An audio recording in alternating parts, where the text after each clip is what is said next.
Hi. Hi guys, how are you? Hi. You guys ready to go in there? We have not done that one. Go to the far one? Not the far one. Slide over this way. How is it going? It's going really well. Yeah, she got it.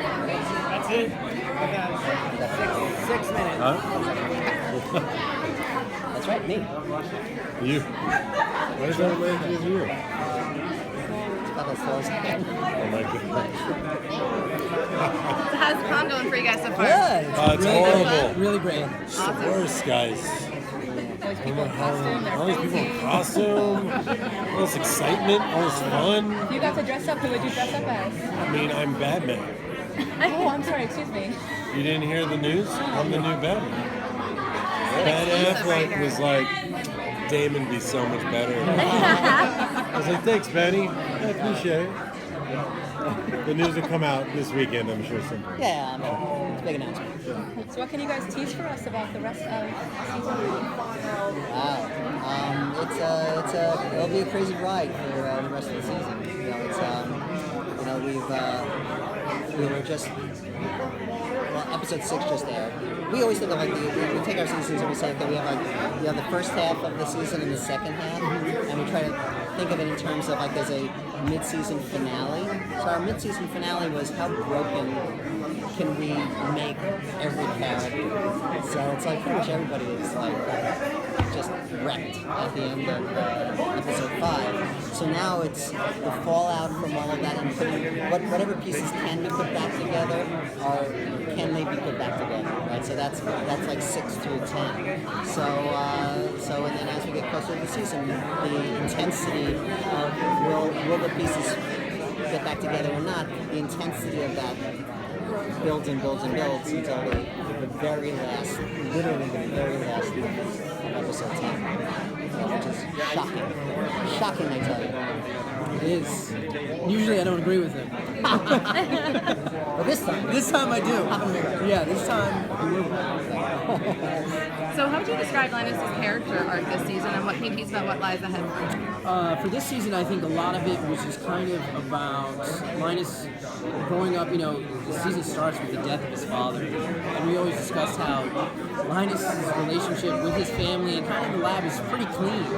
You know, we learned that he had struggle as a child, you know, unable to make friends, but there hasn't been a lot of tragedy. And this is like the first time I think he's really had to face tragedy, and kind of how that's pushed him into strengthening and kind of disconnecting relationships. I mean, he obviously has a thing for Ivy, which is causing stress with Camille, which he probably has never dealt with before, because I think there is some sort of... He didn't want to let go of Camille, but I think it was the right thing to do. He saw her kind of moving on, and he was like, this is a lost cause, so let me get with Ivy. But then now there's complicated, because now she's standing up for me, and she has somebody else. She's got Amanda, so they love each other, and then is Ivy good or bad? And that's going to put a strain on his relationship with, Chris and Cameron. Who does he trust? The people that he's been working with, and just risking his life to work with, or this new girl who happens to be in cahoots with the enemy. So it's like, where does he draw the line? So I think he's starting to deal with new relationship problems that he didn't ever deal with before, and it's maturing him, which is, I think, his overall growth, just him going from boy to man. Boy to man. Beautiful time. Yeah, that's how also happens in real life. Of the autobiography of Ritesh Right there. Boy to man. What can you tease about your relationship and how that's going to have an effect on the last half of this season? Well, Fisher and Stephanie are giving it a go, and they're falling back in love. But something comes up that really gives Fisher has to make a really tough choice, and that choice could affect his future with the program. And so we'll just have to see how it plays out. But the last 3 episodes are really difficult for him. But I think he'll end up realizing how valuable he is to the program itself. So sometimes when when he's going into the stitch, he has his 1, 2, 3, go. Sometimes you guys have great catchphrases. Sometimes you don't. There are reasons why you're throwing some in there that are really, really cool that are out of the box that as geeks get, or because I really love it. I love when you throw some references in there. Tash actually writes all of the really good ones. And I write all the bad. That's where we disagree. I'm like, don't do this. Don't. No, I think part of it depends on like the seriousness Okay. of the stitch that they're going into. Where Cameron loves his geeky, nerdy references, but he's got a big part, so he doesn't want to trivialize the seriousness of the moment. So depending on what's going on, it's like there'll be the geeky reference, and then other times not.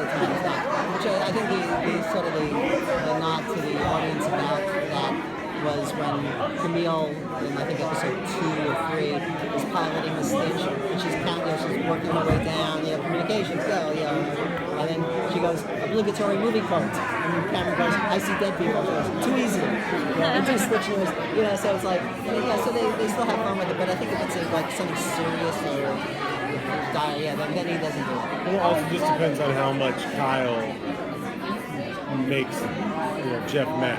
If he pisses off Jeff, then Jeff just makes him. Then I make him do more. Is there like a movie checklist on a wall somewhere of like No, what I think you've fans. done and I what think you've it's all. No, I think there's a wiki page that the fans have been keeping up with. I think it lists all the movie references, what movies they're from. Yeah, and and all the pet names, all the nicknames. Oh, the nicknames. I love our So, fans. yeah, that fans are great. Sorry, we have to move. Thank you. Thank you guys so much. Thank you.